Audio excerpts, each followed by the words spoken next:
Bismillahirrahmanirrahim. Assalamualaikum warahmatullahi wabarakatuh. Alhamdulillahirrabbilalamin. Assalatu wassalamu ala asrofi anbiya'i wal mursalin wa ala alihi wa ashabihi ajmain wa ba'd. Usikum wa iyaya bittaqwallah faqad fazal muttaqun. Ikhwani fiddin rahimakumullah. Perkenankanlah pada kesempatan ini kami menyampaikan penjelasan lanjutan Wajilatil Qulub bagian yang ke-11, indikator yang ke-13, yaitu al-aql yang memiliki arti diantaranya memahami dan kekuatan berpikir, yang meliputi dalil, arti kata, pengertian al-aql baik menurut Imam Ghazali dan yang lain. Bagian yang kedua, penjelasan surat Al-Had ayat 46 dan fungsi akal menurut Islam. Dalil dan arti kata dan pengertian al-aql serta pengertian al-aql menurut Imam Ghazali, pengertiannya dan penjelasannya seperti berikut. Dalil, arti kata, dan pengertian aqlu. Dalil, arti kata aqlu. A'udzubillahi minasyaitonirrajim. Afalam yasiru fil ardi fatakuna lahum qulubu yaqiluna biha aw adhanun yasma'una biha fa innaha la ta'mal absar walakin ta'mal qulub allati fis sudur. Maka apakah mereka tidak berjalan di muka bumi, lalu mereka mempunyai hati yang dengan itu mereka dapat memahami, atau mempunyai telinga yang dengan itu mereka dapat mendengar? Karena sesungguhnya bukanlah mata itu yang buta, tetapi yang buta ialah hati yang di dalam dada. Al-Hajj 46. Arti kata al-aqlu: memenuhi kewajiban, menghafal, mencapai dewasa, memahami, mengerti, faham, kekuatan berpikir, menahan. Pengertian aqlu, akal, berasal dari bahasa Arab, dari kata aqala, yang berarti akal, pikiran.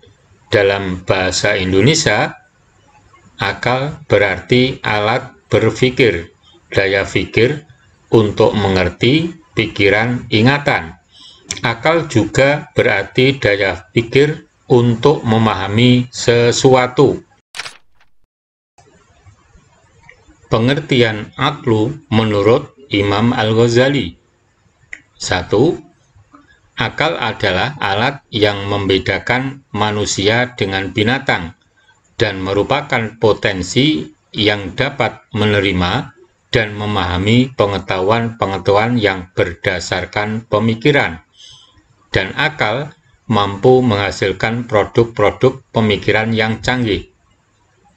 2. Akal adalah pengetahuan-pengetahuan yang telah tersimpan dalam diri anak yang mumaziz atau baligh,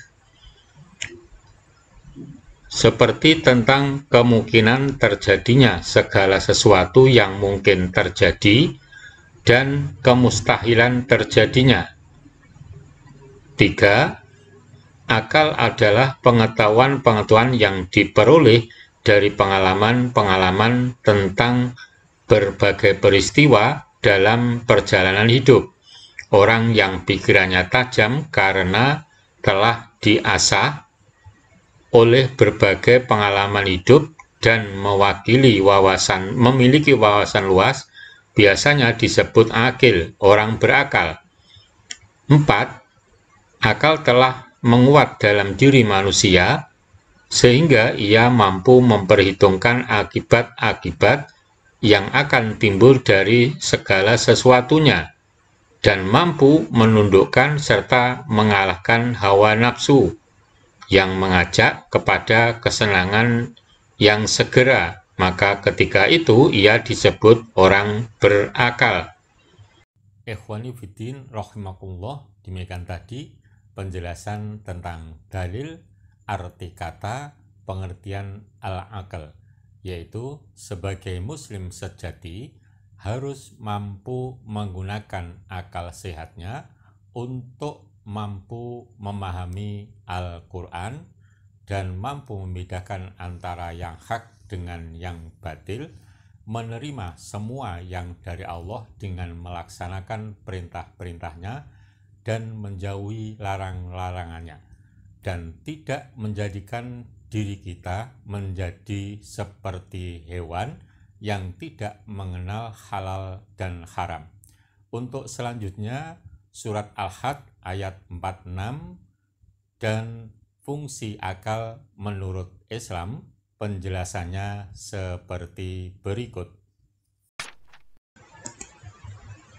Penjelasan surat Al-Had ayat 46.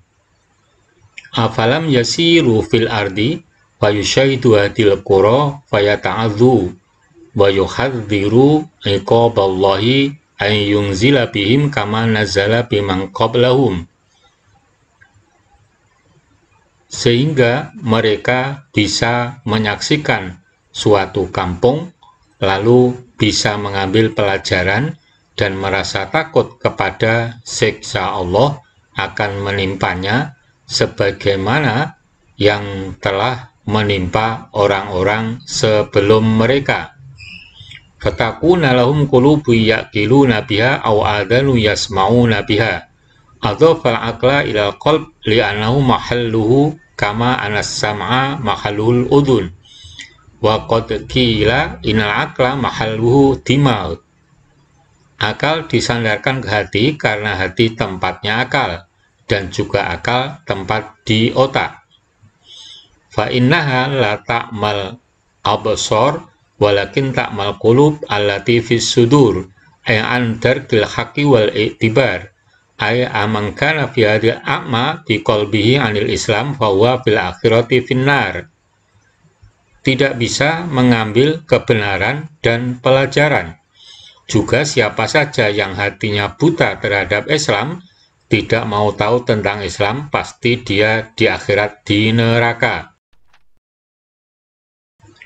Fungsi akal menurut agama Islam. 1. Syarat mempelajari ilmu pengetahuan.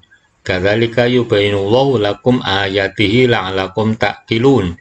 Demikian Allah menerangkan kepadamu ayat-ayatnya, hukum-hukumnya, supaya kamu memahaminya. Al-Baqarah 242. 2. Sarana untuk memahami kebenaran. Walaqad adalla minkum jibilan katsira afalam takunu ta'qilun.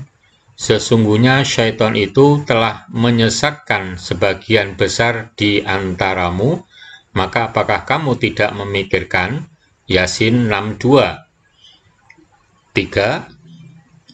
Sarana untuk berpikir. Wa idza laqul ladzina amanu qalu amanna wa idza khala ba'dhum ila ba'din qalu atuhaddithunahum bima fatahallahu 'alaikum liyuhajjukum bihi inda rabbikum afala ta'qilun. Dan apabila mereka berjumpa dengan orang-orang yang beriman, mereka berkata, kami pun telah beriman. Tetapi apabila mereka berada sesama mereka saja, lalu mereka berkata, apakah kamu menceritakan kepada mereka, orang-orang mukmin, apa yang telah diterangkan Allah kepadamu, supaya dengan demikian mereka dapat mengalahkan hujahmu di hadapan Tuhanmu? Tidakkah kamu mengerti? Al-Baqarah 76. 4. Syarat utama taklif, pembebanan dalam syariat. Rufi'al qalamu an thalathah, anis sohir hatta yabluh, wa anin naim hatta yastaikid, wa anil musab hatta yukshafa anhu. Diangkat pena dari 3 hal, anak kecil sampai dia mencapai akil balik, orang yang tertidur sampai dia terjaga, dan orang yang sakit gila sampai ia sembuh. Hadis rawahu Ahmad. 5. Sebagai alat dan kendali bagi seorang mukmin. Wa mal hayatud dunya illa la'ibu wa lahu waladarul akhiratu khairul ladzina yattaquna afala ta'qilun. Dan tidaklah kehidupan dunia ini selain dari main-main dan senda gurau belaka, dan sungguh kampung akhirat lebih baik bagi orang-orang yang bertakwa, maka tidaklah kamu memahaminya. Al-An'am 32. 6. Sarana pencegah manusia mengikuti nafsunya. Lillahi ma fis samawati wa ma fil ard wa in tubdu ma fi anfusikum aw tukhfu yahasibkum billah wa yaghfiru liman yasha wa yu'adzibu man yasha wallahu ala kulli syai'in qadir. Kepunyaan Allah lah segala apa yang ada di langit dan apa yang ada di bumi. Dan jika kamu melahirkan apa yang ada di dalam hatimu atau kamu menyembunyikannya, niscaya Allah akan membuat perhitungan dengan kamu tentang perbuatanmu itu. Maka Allah mengampuni siapa yang dikehendakinya dan menyiksa siapa yang dikehendakinya. Dan Allah Maha Kuasa atas segala sesuatu.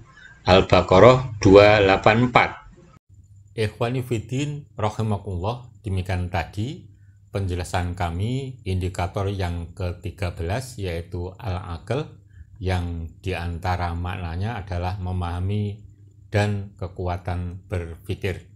Semoga Allah Subhanahu wa Ta'ala membimbing kita dan memberi kemudahan-kemudahan agar kita mampu menggunakan akal sehat untuk lebih taat kepadanya. Amin.